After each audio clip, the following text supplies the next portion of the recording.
Residents of an SRO in Vancouver's Granville Entertainment District have been told that their building is going to be closed by June. It is the former Howard Johnson Hotel near the intersection of Granville and Davie. 2 months ago, operations at the site were taken over by a nonprofit called the Community Builders Group. Their executive director, Julie Roberts, says news of that closure took them by surprise. We understand that the city feels that supportive housing doesn't have a place in the entertainment district. And while we remain a committed partner to the city and BC Housing, we know that 300 homes in Vancouver will be hard to find. And so we hope that there are plans right now to be building new housing or finding housing that will be suitable for the 300 people that are on Granville. So that is Julie Roberts, who says that news of the closure took everybody by surprise. She runs a nonprofit called the Community Builders Group. Well, for more details on this, we are joined by BC's Housing Minister. Minister Christine Boyle joins us this morning. Good morning to you, Minister. Good morning. Thanks for having me on. Thank you for taking the time with us. In that clip, you heard Julie Roberts say that homes for 300 people are going to be hard to find. We're not talking about just the closure of this particular SRO, but two others on that Granville Entertainment District. Where are these residents going to go? It's an important discussion. So to be clear, right now we are just talking about the relocation of the Lugat residents. The City of Vancouver asked the province and BC Housing to relocate tenants across all of these three buildings, as folks know, as part of future planning work that they're doing around the Granville Entertainment District. The work that we're doing right now is really focused on residents at the Lugat. That's been the priority. We know that building has been a challenge, though the community builders who are now overseeing it, we hear very good things about, but the reality is that it's a building that wasn't purpose built for supportive housing, and there have been a number of challenges. We still know that bringing people inside is important to them, but we'll be working with community builders, with BC Housing and with the city to relocate those tenants in particular, and we have some time. The plan is to have those tenants moved into new homes by June, which means we have time to work on an individual basis with tenants and get a sense of where they best would be suited in other buildings and be able to support them through that relocation. So I know we are talking about the Lugat tenants, but it sounds to me like City Hall and the mayor was certainly pleased to see that all three buildings would be closed or vacated. That's not the case. That's not all happening at the same time, is it? Not all happening at the same time. Those are conversations that we will continue to have. But right now, the priority is finding new, good and supportive homes for tenants at the Lugat. And that does take some time because we want to make sure that we're working and community builders will do this with each tenant to get a sense of where they would best be suited and to be able to support them through that move. It can be a very challenging and destabilizing thing to move, and we want to make sure that we're doing that well and in a way that supports the tenants and supports their long-term health and stability by finding a good alternative location for them. Now this SRO needs to close by June.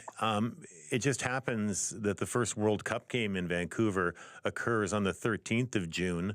Is there a connection between these two things? Our work at the province is in response to the city's request. So that's our timeline, is working alongside the city and ensuring we have enough time, as I said, to be responsive to and supportive to the tenants' needs. I was in the city during Expo 86 and saw the evictions that took place in advance of the World's Fair, where SROs were emptied and renovated and turned into tourist hotels. I was also here for the 2010 Olympics when we also saw homeless people moved along. Can you see how people might think that because we're hosting a major sporting event, it might have an impact on those who are struggling to hold on to housing? Yeah, I was working at a low barrier shelter in the downtown east side during the 2010 Olympics, and I also saw up close the impacts of the Olympics on some of our most vulnerable residents in the city. And I want to make sure that we're doing this well. We have been having requests about the Lugat for quite some time, and that's why it's a priority for me and for BC Housing that we make sure we're working with tenants and doing that work well to find good, stable housing for them. And alongside that, we have been working very hard to build new supportive housing, not just in the downtown east side and not just in Vancouver, but in communities across the province where we know that it's needed. And that will continue to be the priority, because we know that bringing people inside, out of encampments and out of tents and providing them support is the way that we best improve health for those individuals and also improve safety for communities across the province. So that continues to be our ongoing priority amidst challenges we hear about in communities all over the province of folks in tents and wanting to work together to address homelessness. But where is the plan? I mean, it seems to me that these are reactive all the time. You know, an SRO falls into such a terrible state of repair or is so problematic that it needs to be shut down, and now you're scrambling to find 100 spaces to put the former residents of that SRO, to find them appropriate accommodation.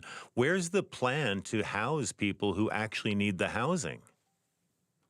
The plan is in the thousands of units of supportive housing that we as a province have been investing in and delivering in communities all around the province. And we need to keep doing that work. Obviously, there's more of it, and we need to keep building a continuum of housing that gets people out of encampments and off the street into temporary shelters or into supportive housing, and then build the continuum of affordable housing that helps them move along. That's the work that we have been doing for the last years as a government, and that we'll continue to do. It remains my priority. You're absolutely right that we can't just be scrambling to address crises. We need to be thinking bigger picture, and that's why we're making historic investments. That's why it continues to be a priority to work with local governments to deliver badly needed supportive housing. And you yourself have made the point that people with complex needs require stable housing. There are certainly people with complex needs in this case,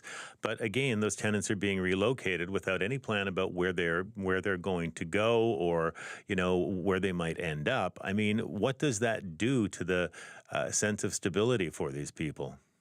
Yeah, the plan is to work with tenants. We know their needs are different. It often is the case that there are a couple tenants who are close and support one another, who want to move to a new building together. Mm-hmm. We often hear from folks. There are people who want to live close to the downtown east side because that's where supports or their community are. There are folks who want to live further away from the downtown east side, so they're not triggered by or too connected to challenges that are more immediate there. So the plan is to work with tenants and to find good housing that meets their needs. Minister, we will leave it there this morning. Thank you very much for the time. We appreciate it. Of course. Thanks for having me on. That is BC's Minister responsible for Housing, Christine Boyle.